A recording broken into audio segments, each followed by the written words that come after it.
तो इस कहानी के शुरू में हमें एक अंधेरा जंगल दिखाया जाता है जहाँ एक बच्चा भाग रहा था, किसी से डर कर या किसी से बचकर। सीन कट होता है और हमें इसी जंगल के दरमियान से गुजरती एक सड़क पर एक रेड बस दिखाई जाती है।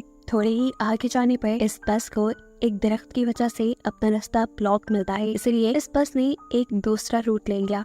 ये जाने बगैर कि आगे कोई खतरा भी हो सकता है। वहाँ पर हम कुछ स्केलेटन भी देखते हैं और आगे जाने पर सारे दरख्त भी इर्द गिर्द से खत्म हो चुके थे। अचानक ही धुंध ने चारों तरफ से उन्हें घेर लिया था। बस में बैठे हुए बच्चे भी डर कर बाहर रोड की तरफ देखते हैं, क्योंकि एकदम से ही ड्राइवर को बस रोकनी पड़ी थी। उसने नीचे उतर के देखा तो सामने एक मरा हुआ हिरन था, जिसे वो ठिकाने लगाते ही जैसे ही पीछे मुड़ा तो एकदम से शॉक रह गया। अगले ही मिनट जब वो बस में दोबारा चढ़ा तो हमने देखा कि उसके पीछे कोई आदमी था जिसने बस ड्राइवर को गन पॉइंट पर लिया हुआ था। वो सब बच्चों को भी धमकी देकर अपनी सीट्स पर बैठने को कहता है। सभी उसकी बात मानने लगे और एकदम से इसी बस में बैठे हुए एक बच्चे को याद आया कि उसने न्यूज में इस आदमी के बारे में पढ़ा था। वो एक सीरियल किलर था और अभी कुछ ही दिन पहले जेल से भागा था। सिर्फ यही नहीं, डरा देने वाली बात ये भी थी कि ये आदमी सिर्फ टीनेजर्स को ही मारा करता था। ये कह लें कि वो एक साइकोपैथ है। इस आदमी के कहने के मुताबिक ये लोग सब करते रहे। इन्होंने अपने फोन भी विंडो से बाहर गिरा दिए और ड्राइवर अपनी बस चलाता रहा। और चलते हुए ड्राइवर ने एक और साइन बोर्ड मिस कर दिया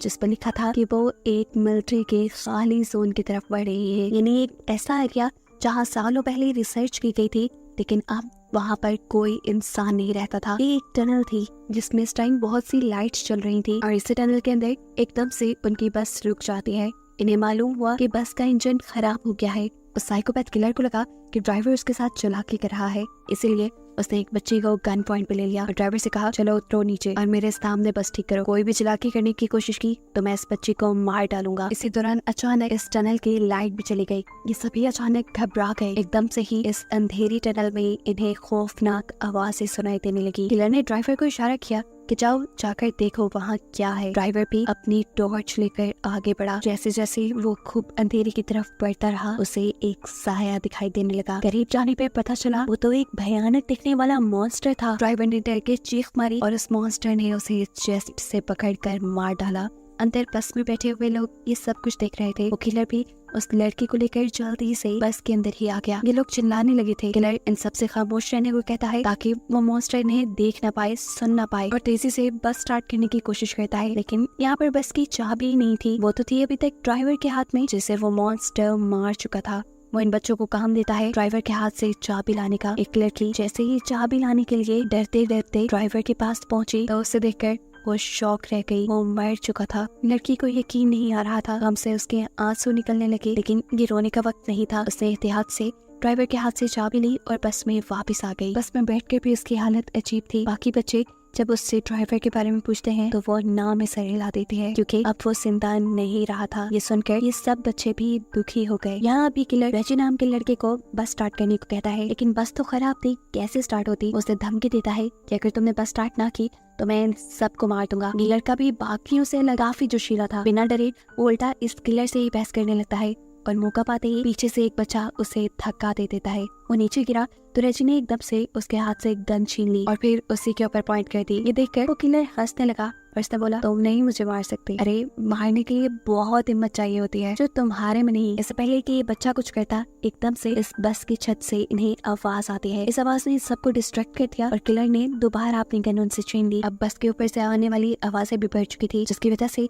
कि सारे बच्चे डर जाते हैं और गुस्से में किलर बस से उतरता है और चिल्लाने लगता है, जो भी हो अंधेरे से बाहर निकलो, मेरा सामना करो। वो यही सब कह रहा था कि एकदम से उसकी बोलते ही बंद हो गई। उसके चेहरे पे अजीब खौफ से भरी मुस्कुराहट आई और एकदम से किसी ने उसके ऊपर हमला कर दिया।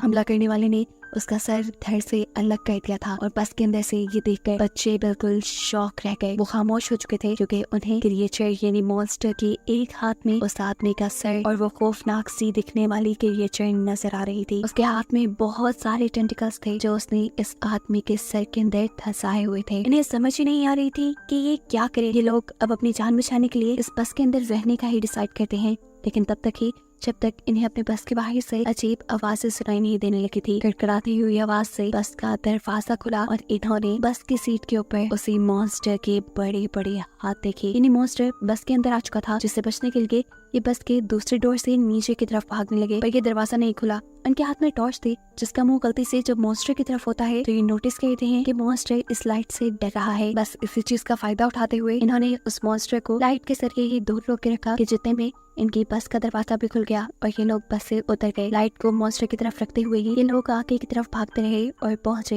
एक बंकर के अंदर। इस बंकर के अंदर एक रूम भी था जिसपे इस पूरी जगह का एक मैप बना हुआ था, जिसे देखकर ये पता चलाते हैं कि ये एक मिलिट्री बेस है। और अगर ये एक मिलिट्री बेस थी तो यहाँ पर लाइट भी हो सकती थी और कंट्रोल पैनल भी हो सकता था। और अगर इन्हें उस मॉन्स्टर से बचे रहना था तो किसी तरह इन्हें वो कंट्रोल पैनल ऑन करना था जिससे यहाँ की लाइट्स जल जाएं और वो मॉन्स्टर इनसे दूर रहे और फाइनली ये लोग बच के जा पाए। ये लोग कंट्रोल पैनल को ढूंढकर उसे ऑन करने का डिसाइड करते हैं। मैप को रखकर ये एक पूरा प्लान बनाते हैं और सोचते हैं कि आखिर कहाँ पर वो कंट्रोल पैनल हो सकता है। नोलन और इसका साथी पावर पॉइंट को ढूंढने के लिए चले जाते हैं, जबकि यहाँ पे बैठे हुए ये तीनों अजीबोगरीब तरीके से अपना टाइम पास कर रहे थे। अब कोई नहीं इन दोनों लड़कों से कहती है मुझे वॉशरूम जाना है। अकेले वो जा नहीं सकती थी क्योंकि उसे डर लग रहा था, इसीलिए रेजी उसके साथ चला गया। रेजी उसे बातों में तंग किया जा रहा था, इसीलिए अब क्वीनी उसे कोई जवाब नहीं दे रही थी। काफी देर हो गई, क्वीनी उसकी तरफ जब मुड़ी नहीं तो उसे कुछ अजीब लगा, इसलिए फाइनली उसने पीछे मुड़कर देखा तो वहाँ क्वीनी थी ही नहीं। उसके तो होश ही उड़ गए। जोर जोर से चिल्लाते हुए वो यहाँ वहाँ क्वीनी को ढूंढने लगा। उसके दूसरे दोस्त को भी ये बात पता चल गई कि क्वीनी गायब है। ये लोग इस पूरे एरिया में क्वीनी को ढूंढने लगे और आखिर एक ऐसी जगह पहुँचे जहाँ इन्हें क्वीनी दिख गई। लेकिन इस वक्त क्वीनी के ऊपर एक मॉन्स्टर था, एक भयानक मॉन्स्टर जो बस क्वीनी को गर्दन पे काट कर खाने ही वाला था। क्वीनी की अपनी हालत तो जैसे बेहोशों की तरह हो गई थी। यहाँ पर रेजी उस मॉन्स्टर को फायर दिखाकर उसे डिस्ट्रैक्ट करता है, जबकि उसका दूसरा दोस्त उसके नीचे से क्वीनी को निकालने में कामयाब हो गया। क्वीनी और वो दोनों तेजी से आगे की तरफ बचकर भागने लग जाते हैं। ये सोचे बगैर कि रेजी तो उनके पीछे है ही नहीं। असल में लड़की के हाथ से मिसाल इस मॉन्स्टर ने गिरा दी थी और वो नीचे पानी में गिर कर बुझ गई और अब मॉन्स्टर बस उसके ऊपर हमला करने ही वाला था। उसके मुंह से अजीब सी चीजें निकल कर रेजी के मुंह पे गिर जाती हैं और ये खून था। क्वीनी और उसके दोस्त ने आकर जब रेजी को देखा तो उनके होश ही उड़ गए। ये लोग तो अब कुछ कर भी नहीं सकते थे और इससे पहले कि ये मॉन्स्टर रेजी को खा जाता एकदम से यहाँ लाइट आ जाती है, जिसकी वजह से मॉन्स्टर डर कर रेजी को छोड़कर चला जाता है और ये लोग समझ जाते हैं कि इनके दोस्तों को आखिर जनरेटर मिल ही गया। यहाँ नोलन और उसके साथी जिन्होंने ये जनरेटर ढूंढकर ऑन किया था उन्हें ही पास में एक कमरा मिला जिसमें एक डेड बॉडी पड़ी हुई थी और साथ ही बहुत सारी पिक्चर और नोट्स भी थे। इन नोट्स में सिर्फ इसी क्रिएचर के बारे में इंफॉर्मेशन थी। ऐसा लग रहा था कि जैसे किसी ने इस क्रिएचर के ऊपर बहुत रिसर्च की है और फिर जैसे वो इसको मारने में कामयाब नहीं हो पाया। खैर ये सब पढ़ना इनका पॉइंट नहीं था। इनका पॉइंट था कि ये जल्द ही सेफली इस कार से निकल जाए, इसीलिए ये पीछे की तरफ मुड़ते हैं तो इन्हें दूर से एक अजीब सा शैडो दिखाई देता है। ये दोनों डर गए, इन्होंने सांस तक रोक लिया क्योंकि आने वाला मॉन्स्टर भी हो सकता था। पर मालूम हुआ कि ये कोई मॉन्स्टर नहीं बल्कि उसके तीनों साथी थे जिनको देखकर ये खुशी से उनके पास चले गए। ये खुशी सिर्फ एक पल की थी क्योंकि अगले ही पल उन्होंने क्वीनी की गर्दन पे एक निशान देखा। वो जख्म था, बहुत गहरा जख्म जिसके अंदर से खून निकल रहा था। ये उस मॉन्स्टर के काटने की वजह से हुआ था। ऐसा भी हो सकता था कि अब क्वीनी इन्फेक्टेड होकर उस मॉन्स्टर में बदल जाए। उनमें से कहता है कि शायद हमें क्वीनी को साथ नहीं रखना चाहिए, लेकिन ये लोग ऐसा नहीं करते। ये क्वीनी को साथ ही रखते हैं। उसके साथ आके क्या होने वाला है इस चीज की इन्फॉर्मेशन लेने के लिए ये दोबारा उसी कमरे में जाते हैं जहाँ पहले उन्हें बहुत से नोट्स मिले थे उस मॉन्स्टर के बारे में। वहाँ पड़े हुए बहुत से नोट्स में से वो एक नोटबुक उठाते हैं और उसे पढ़ना शुरू करते हैं। ये एक लड़के की कहानी थी जिसे अपनी बहन के साथ नई नई जगहों को एक्सप्लोर करना बहुत अच्छा लगता था। पर ऐसे ही ये लोग एक दिन एक्सप्लोर करते करते इस मिलिट्री बेस तक आ गए। वो लड़का जिसने ये कहानी लिखी थी वो यहाँ के मैप को गौर से देखता रहा और पीछे ही रह गया, जबकि उसकी बहन आगे आगे बढ़ती रही और एकदम से वो शॉक हो गई जैसे उसे टनल के अंदर कोई अजीब चीज नजर आई हो। पीछे जो उसका भाई खड़ा था वो जैसे ही उसकी तरफ देखता है तो अब बहुत देर हो चुकी थी। टनल के अंदर से चीखने चिल्लाने की आवाज आ रही थी। इससे वो खुद भी डर गया और अंदर जाकर अपनी बहन को बचाने के बजाय वो जंगल की तरफ भागने लगा ताकि वो अपनी जान बचाकर यहाँ से जा सके। ये वही सीन है जो हमने मूवी के स्टार्ट में देखा था। इस टाइम ये बच्चा तो यहाँ से चला गया, लेकिन अब उसके दिमाग में ये इंसिडेंट रह गया था। उसके दिल में ये बात रह गई थी कि उसकी लापरवाही की वजह से उसकी बहन मारी गई और अब वो उस चीज से बदला लेना चाहता था जिस चीज ने उसकी बहन को मारा था। सालों गुजरने के बावजूद भी वो कुछ नहीं भूल पाया। उसने इस मॉन्स्टर के ऊपर रिसर्च की, उसके बारे में एक एक चीज पता चलाई और फिर प्लान किया कि कैसे वो इस मॉन्स्टर को मार सकता है। उसने मॉन्स्टर को मारने के लिए एक मशीन तक बना डाली थी लेकिन इससे पहले कि वो मॉन्स्टर को मार पाता, उसकी बुरी किस्मत के मॉन्स्टर ने उसके यहाँ होने का पता चला लिया और उसे ही मार डाला। उसी के बनाए नोट से ये लोग ये भी पता चला पाते हैं कि वो मॉन्स्टर जिसके ऊपर हमला कर लेता है या जिसका खून चख लेता है उसे मार कर ही रहता है। और अब क्वीनी के ऊपर बहुत ज्यादा खतरा था। ये लोग फैसला करते हैं कि क्वीनी को बचाने के लिए ये लोग लड़ेंगे। उस आदमी ने जो काम शुरू किया था उसे ये लोग पूरा करेंगे, उसकी मशीन को ये लोग कंप्लीट करेंगे और उस मॉन्स्टर को मार देंगे। लेकिन क्वीनी यहाँ कहती है नहीं, मेरी वजह से कोई अपने आप को खतरे में नहीं डालेगा। लेकिन उसके सारे ही दोस्त अच्छे थे, वो कहते हैं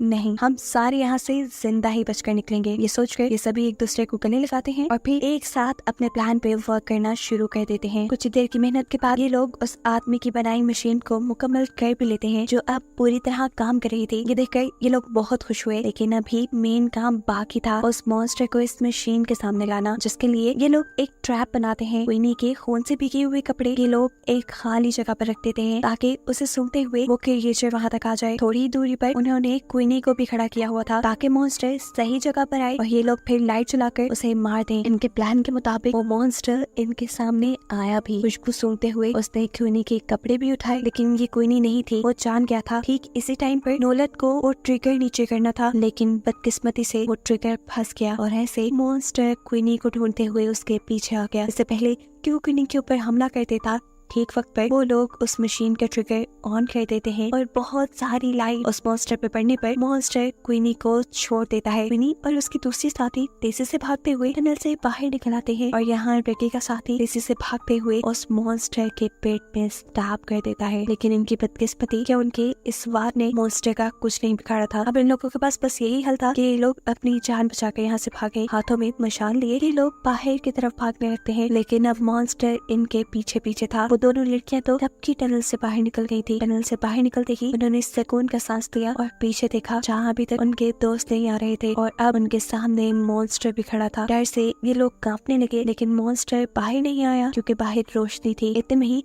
पीछे हम उन तीनों लड़कों को भी देखते हैं जो अब इस मॉन्स्टर के करीब आकर पीछे से उसे आग लगाकर टनल से बाहर आ गए। वो मॉन्स्टर आग में जल गया और फाइनली इनका प्लान सक्सेसफुल रहा। इन्होंने उस मॉन्स्टर को मार दिया था। इन सब की जान बच गई थी, ना सिर्फ अपने लिए, इन्होंने यहाँ आने वाले आगे सभी लोगों के लिए खतरा खत्म कर दिया था। इसीलिए ये बहुत खुश थे। कहानी के आखिरी सीन में ये बच्चे अपने ड्राइवर को याद करते हैं जिसने इनसे एक पहेली पूछी थी कि वो ऐसी क्या चीज है जो हर मुसीबत से हमें बाहर निकाल देती है। उस टाइम तो इन्हें इस पहेली का जवाब नहीं आया था, लेकिन अब ये लोग समझ गए थे कि वो चीज हिम्मत है जो किसी भी इंसान को किसी भी मुश्किल से बाहर निकाल देती है। मरते हुए भी ड्राइवर इन्हें बहुत बड़ा सबक दे चुका था जो इनकी लाइफ में बहुत काम आने वाला था। और बस यही बताते हुए ये कहानी यहाँ खत्म हो जाती है।